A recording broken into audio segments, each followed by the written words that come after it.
في ظل ارتفاع الأسعار والمشاكل اللي بتواجه الشباب، عايز أقول لهم حاجة واحدة بس. لو سمحت بلاش تضيع وقتك ومجهودك في إنك تفكر في الحاجات اللي أنت مالكش دخل فيها وما تعرفش تغيرها.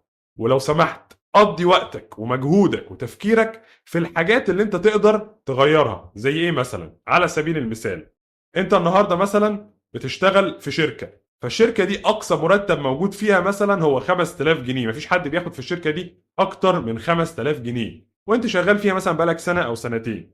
بعد كده انت دلوقتي بعد ارتفاع الاسعار حابب انك تزود دخلك، فما تجيش بقى تقعد كل شويه قاعد مع زمايلك مع مراتك: اصل الشركه دي بنت 60 في 70، اقصى حاجه 5000 جنيه وانا مهما اعمل ومش عارف ايه، وتقعد كل يوم بقى بتحلم ان الشركه تعلي سقف المرتبات عن 5000 جنيه توصله بقى 6 و7 و10.